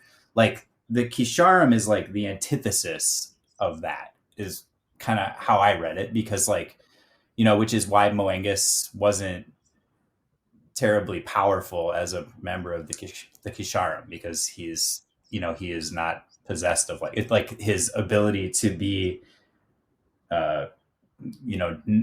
irrational has been bred out of him essentially. Right. Like, yeah, it's all emotion, right? Yeah, I thought that was hilarious. Yeah, I am curious. I'm very curious about the Scissorim now and their magic. And I think that's further proof that sorry to No, to interrupt. Well, just further proof that this is written by a Camian because he doesn't know how their magic works, right? And true. so this is the one magic system, if you want to use that phrase, that he can't define. Makes sense. Or are they really channeling some godly spirit, like the prophet Fan, however we're calling him, believes? Yeah, I think it's interesting too that Fane, I don't know if this was in the book, but I missed it, but just that he was initially a Shriel priest. Yeah. Hmm. Oh, I completely read over that. Yeah, that's true. It is really interesting. When you guys are, I just had a totally different question off topic, but don't want to interrupt if. No. I think Varshi, you posted the forum about the nail of heaven. I totally missed that. Actually, I didn't find it in the appendix, so maybe someone just spoiled it in the conversation. Didn't you say, I don't know if it's supposed to come later. didn't you say But it's yeah, like a black hole? Because it says it's the North Star in the appendix. it North Star, is that what it says? Yeah, They it's, explicitly define it as the North Star. on 469 written down. There you go. Yeah, the nail of heaven is like the North Star. It's like for navigation is the way I kind of took it. Like that's like we use the North Star. Okay, yeah. I mean, that's probably true. Maybe we'll find out more about the nail of heaven later. But this was what someone said in one of the discussions I watched, and there they brought it up because they said it's in the appendix, and I was like, oh cool, like I want to read that. That's the whole reason I read the appendix. Tell me the part where the nail of heaven is a wormhole, and it didn't. So maybe it's coming in the later books, or maybe that person misread Same. whatever. I don't know. Hmm. Oh, the northern star that aside provides the axis from which all other stars revolve. Yeah, okay. That's why I was questioning what you guys said, because there was something more interesting than that. It provides the axis from which all other stars revolve. It's almost like it's the center of this universe or something. Right. Hmm. But what I'm wondering is like, is that almost like a metaphor? Because that's kind of what the North Star in our world seems like. Like I wouldn't be shocked if someone. I mean, I don't know if this was ever a belief or not, or if Bakker just made that up. But like the idea that like everything is like rotating around this. I mean, I guess one of the old beliefs, right, was everything rotates around the Earth. But like, if the North Star is like unchanging, right? Like that's why it is the North Star. It's the thing you can like kind of follow by. Then it seems like to human perceptions that all the other stars rotate around it. Does that make sense? And so I'm wondering if that's just like taking that and then making it like a metaphor, or if it literally is like the reality of it. Does that make any sense? Yeah, I see what you mean. I feel like if they were saying that this is the perception at the time the appendix was written, it would say so, like this, that people believe. I feel like the word believe or speculate would be used if this is what I don't know if there's a scientist equivalent here. I guess the sorcerers are the closest thing we have to scientists in this world. That's their theory, that this is what happens. But this is stated as fact. And taking that at face value, I think it's a very interesting object in the heaven. But if it's not, then yeah, it's just boring. Well, but yeah, no, I mean, it's an interesting question, right? Because if it is what they believe it is, yeah, I mean, what does that mean? Is it a wormhole? So, like, is it kind of like the gateway to the outside? Like, I don't know. Yeah. Wait, was it wormhole or black hole? I forget. Black hole makes sense again because it could be the center of galaxy, but Right. and things are spinning around it. But wormhole again, like if it's a wormhole, why would things spin around it? Maybe the gravitational aspects of it make it so that they do. I don't know enough physics to say, but uh, But yeah, anyway, like I don't know. I'll wait for the end of the second series to see if that makes sense, the wormhole thing. But also, where does this notion that what's his name, Indri ascended to the nail of heaven come from? Like, what is this thing? Is it just that their brightest star, and sometimes the stories we tell children, or like when they lose people, for instance, that there, that star over there, that's your mom, and is it like that Saginus ascended there and became a part of the brightest star in the sky, or like did that literally happen? That is a good question. I mean, I think it, whether it's sort of like a metaphor or not, I think it does add credence to the theory. Again, whether or not it's sort of their belief or if this is a fact, but of the nail of heaven being this sort of gateway to the outside, because presumably that's where whatever sort of heavens they believe in, and hells for that matter, exist, right? Outside. So the nail of heaven must be a sort of gateway, at least in their beliefs, if not literally. Yeah.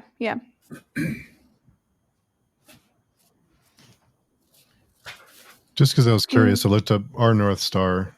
It is Polaris, known as the North Star, sits more or less directly above the Earth's North Pole along our planet's rotational axis. So the Earth rotates around that line like a spinning top. Interesting.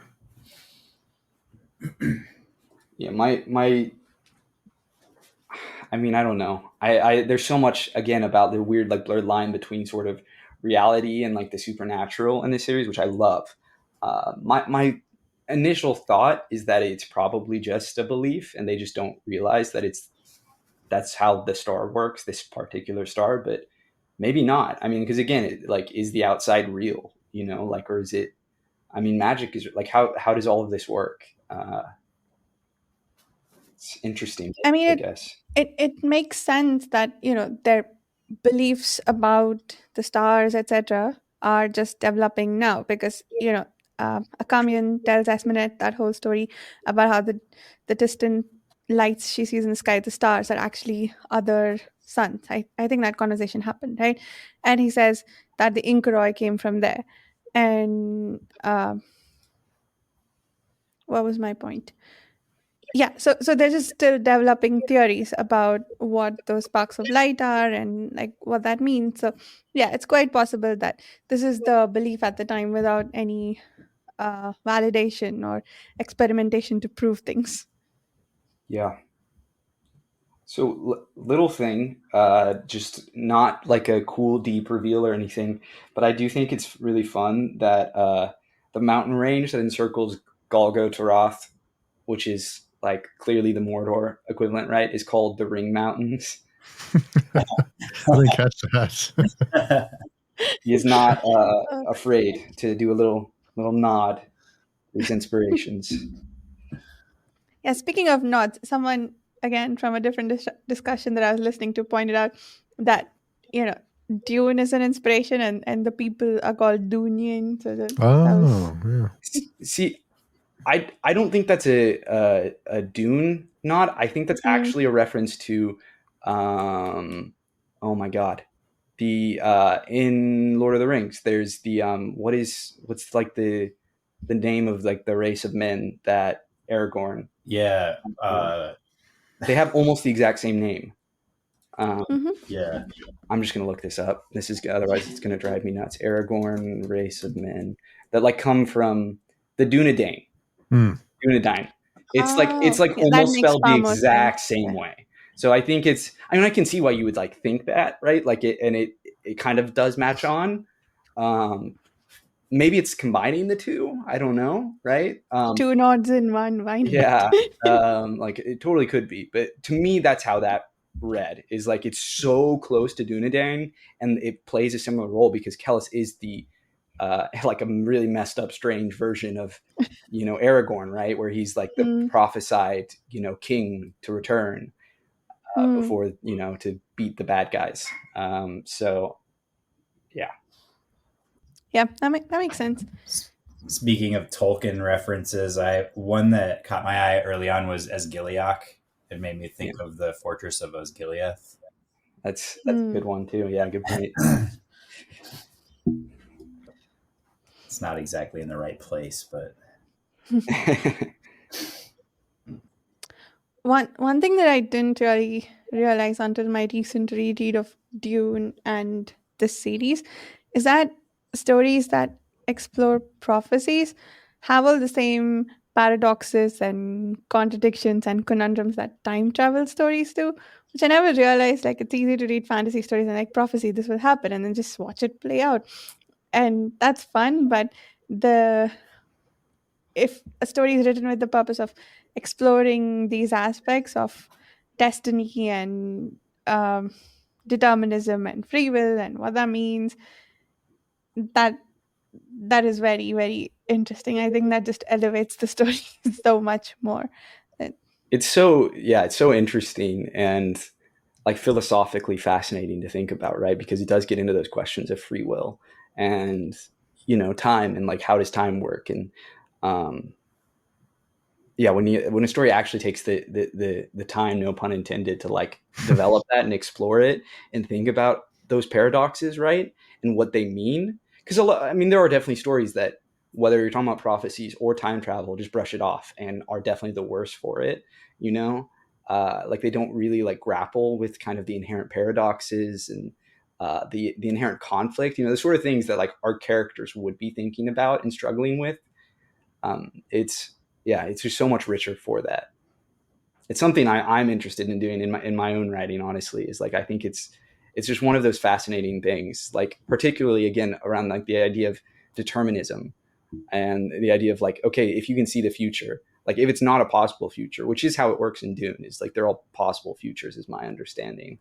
Um, but here, right, like if you have this vision and sort of a lot of prophecies where you hear about it, like then that kind of means that like time is laid out, right? Like it's set. If things are happening, the way they're going to happen, then like free will isn't real, and like how does that decide? Is that decided by God, right? The whole notion of predestination, or is that just sort of like, this is the way the universe is like laid out? Like this is just how time functions, sort of in a mechanical level. It's really interesting. Yeah. And sort of the circularities inherent in the subject of the prophecy being aware of the prophecy, right? Now, are the actions you take because of the prophecy, or are they Exactly. yeah, would you have done that anyway? Yeah. There's just a lot of circularity in prophecy stories. Like, I really tend to hyper focus on time travel stories to see whether they have the circularity, that and whether that's deliberate or not. And when it feels like it's not deliberate, it really bugs the heck out of me. If it's a planned good circularity, great. But if it's not, and you're just like randomly putting things together, anyway, that gripe aside, I think that I didn't realize that stories about prophecy can do that too, can explore the exact same themes and like get to the same levels of depth. And I think it can be a lot more deliberate with that stuff, right? Because with time travel, I feel like no matter how hard you try, it's going to be messed up. There is going to be a circularity introduced that you didn't intend. But with stories about prophecy, maybe you can break things out, but do that exploration anyway in a meaningful way. But yeah, I, that's the end of my rambling on that. Thank you for coming to my TED Talk. I couldn't agree more. I think like this, the fact that Bakker like identifies as a philosopher and like this series as like this like sort of grand thought exercise where he's kind of like embracing, at least so far, some of these paradoxes. And like it's, for me anyway, like I struggle with, like I need like a vulgar illustration in order to like really be able to grapple with this stuff. And like for me, and again, I'm not like a fantasy head or a sci-fi head. Like this is one of the best examples of this I've encountered. Like it's so rich. Like I just want to like reread it. I want to reread everything. It's so fun. So, Justin, you are a bit ahead of us in the reading of the series, right? No. Or have you? I just started reading last night, The Judging Eye. Oh, cool. Okay. That's great. Okay. Yeah. I'm Very excited nice. to jump into it. Oh, I mean, I don't know if we should say it here or maybe at the start of the next episode. I've started this now, so you can cut it out if you want. But our friend, our dear friend Mike, nothing bad has happened. I mean, I don't know what's happened, but he's not going to be joining us going forward. Hopefully, we'll get his comments going around, but you will not hear his lovely voice moving forward. To our, I don't know how many people listen, but to any listeners, that is an update. Yeah, hoping he can rejoin us when things calm down for him. But it sounds like it's just a life thing where it's busy and lots going on. So hopefully he'll join us when he is able to. He's not. We talk about him like he's dead or something. I know. That's what I was like. As I was saying, I was like, I don't want it to sound like he's like I don't know what he's just like busy or something. Like I don't want to make it sound like he's like cancer. Like I really like that guy. Yeah, he's gone. We kicked him out actually. He's exiled. Yeah. Yeah, he's like the nicest guy. I was bummed to read that. Yeah. Just really quickly, something that we talked about during our discussions about the Shrank. I think we were asking ourselves if the Inquiry created them, and they did create the Shrank. So, just yeah, and I had a question about when I found out that they created the Shrank, whether they are like the Orcs, where they just have like a factory assembly line to build them always, or if they can reproduce. Apparently, they can, and now they've overrun and taken over the planet. So. Yeah, it's somewhere in the glossary it says that there are possibly more strength than men in Irwa. It's a scary thought. Yeah. Do you think we'll get some? Sorry, go ahead. Justin. Oh no, well I was going to ask if I could throw something else out there. So if we're still talking about this, by all means. Yeah. I was just going to make a bad joke. It's fine.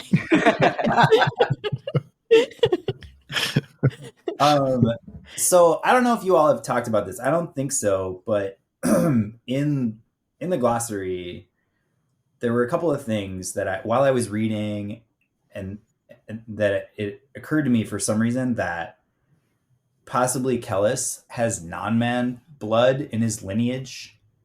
There's a passage on the Kunyiri in the glossary that talks about Anasurimbor Nanor Ukerja the First, who lived to be like 180 years old and reputedly had non-man blood.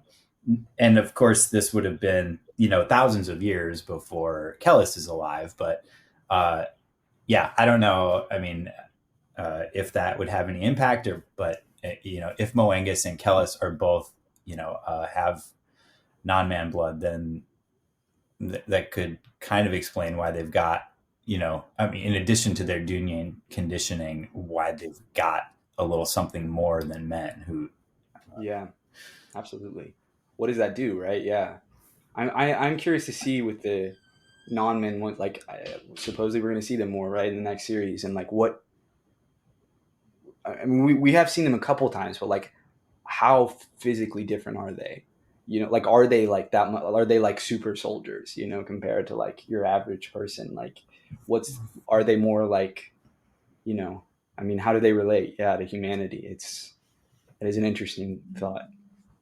Yeah, Sorry, go ahead, Justin. Oh, I was just gonna say they call humans the, like, I don't know, the boys of summer or something like that, right? Like, yeah, they run hot and they're foolish in comparison. Can't argue with that. Oh yeah, the Shrank description I thought was interesting because it's the orc equivalent, and I've not read Lord of the Rings deeply enough to make these comparisons as quickly as you did, Carl, but I would have thought they looked ugly based on how they were described. But apparently, their skin is devoid of pigment, and despite the refined to the point of repulsiveness beauty of their faces, so they're so beautiful that they're repulsive. It's one of those things that I love that as a description. I have no idea how to picture that in my head. Yeah.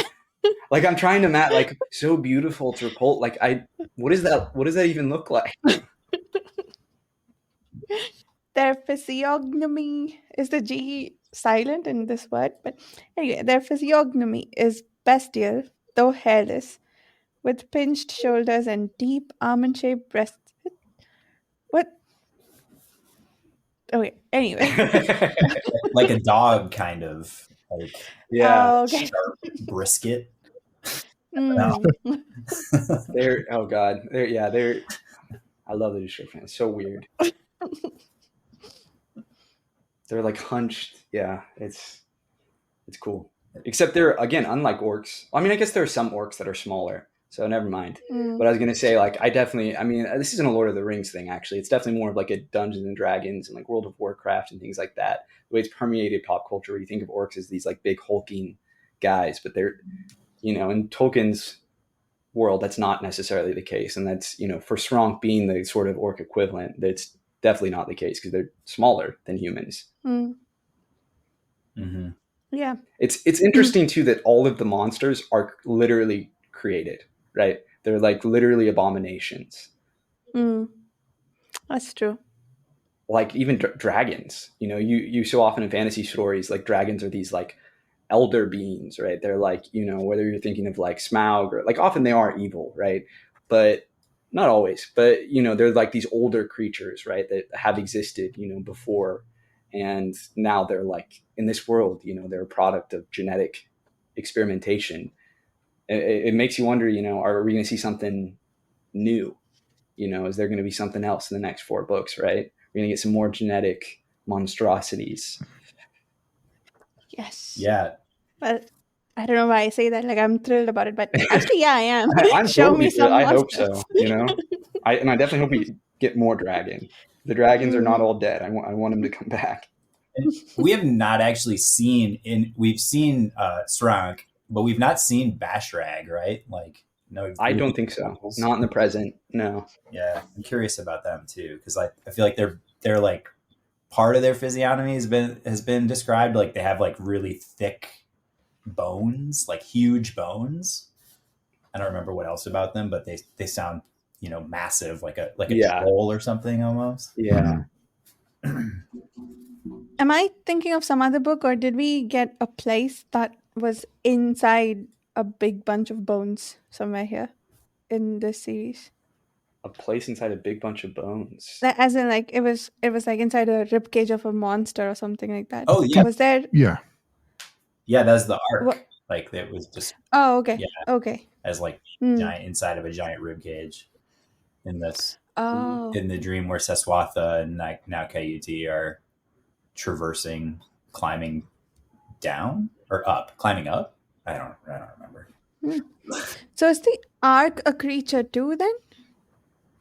Well, they describe it as a womb, almost like ark gave birth. Oh, okay. That's why they create the monsters.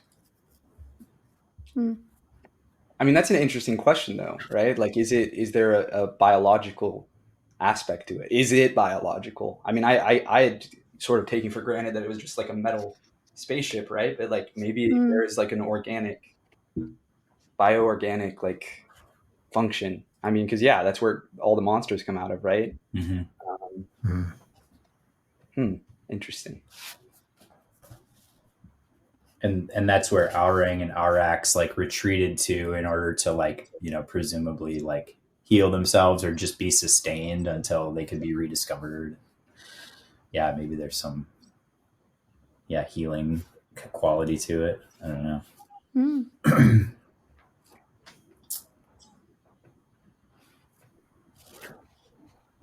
Did you guys already talk about the cants of calling and the metaphysics associated with that you can only call someone who is in a place that you've been to, and then they're here and you're there, and like a whole bunch of word gymnastics with that.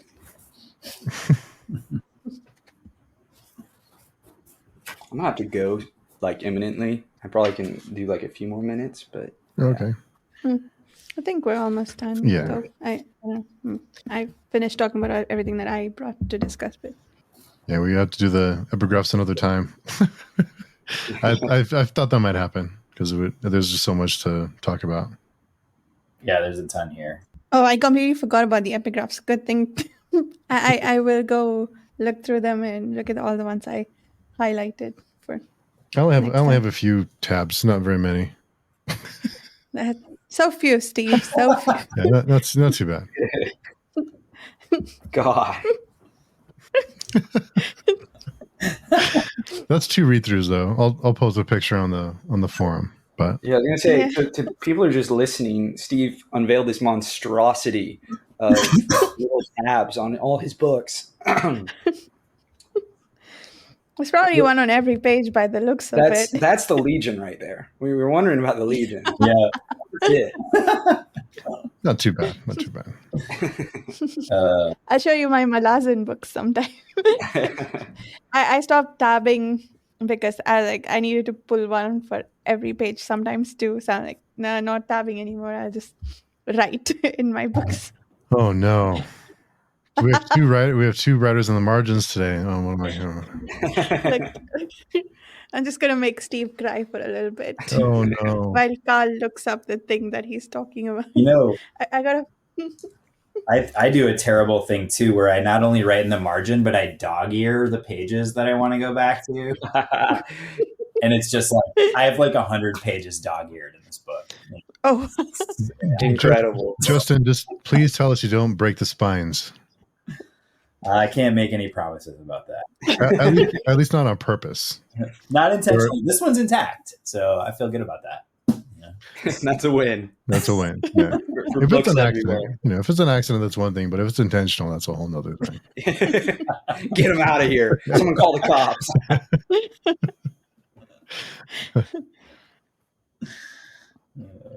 Cool. Yeah, I guess we can wrap up probably then, Carl, so we can let Carl go. But That's all I Yeah. got. oh. Am I doing the wrap up now? yeah. Steve switched me. No, it's just it feels weird for me to do because it's it's your show. Like I'm just here hanging out. Okay, so I guess we're meeting in a week to talk about the Judging Eye, the first 4 chapters. If you're reading along with us, if you'd like to join us for the discussion, come check out the Page Chewing forum, talk to us either on the forum or come join us in this conversation like Justin did, and which we're very happy about. And with that, we'll do outros, I guess. Steve, would you like to start us off? Sure. You can find me on pagechewing.com, on the Page Chewing podcast, or any of the other podcasts we do every week. Speculative Speculations, Film Chewing, or podcast, or Page Chewing Comics and Manga. But the best place is pagechewing.com, the forums. Come say hello. And yeah, we like making new friends. So Absolutely. And I am Carl. You can find me on Page Chewing. If you want to find me elsewhere in the bowels of the internet, you can find me at, I think Carl D. Albert is most of my handles, social handles, but yeah, come to the Page Chewing. It's much nicer and quieter. I mean, occasionally we get a little doomery, but otherwise it's lovely. Everyone's nice. Yeah. Oh, thank you so much for having me. By the way, this has been great. I was like weirdly nervous coming into this. I don't know. It's funny, but you guys are great. This was super fun. And anyway, I'm Justin, and I'm on Page Chewing now a little bit, and I'm not really on any social media, but it's good for you. Yeah. Yeah, I used to be. I sometimes write on a film blog called midnightmovietrain.com. Oh, cool. Yeah. So, Justin, we have a question for you that you have to answer before we wrap up. Will you be joining us when we record on Tuesday nights? Yes, I am. Awesome. Hell yes. It's cool. late. And there's only one right answer. It's late for me, but I'm gonna make it work because I just feel like it really enriches. It will really enrich the experience of reading. Yeah. And yeah. So yeah, Awesome. if you'll have me, I'd be so happy. Of course. Yeah, of course. One of us. Yes. One of us. Yeah, happy to hear that. Yeah, that's really great that you'll be joining us, Justin. I'm really excited. And you can find me on my YouTube channel, Reading by the Rainy Mountain. You can also find us on the Speculative Speculations podcast and a bunch of others that you can find linked from the about page of the YouTube channel, and they're also posted as videos, yada yada yada. But come talk to us on the Patreon forum. That's the best place to find all of us. Thank you so much for listening. We'll see you next week. Bye.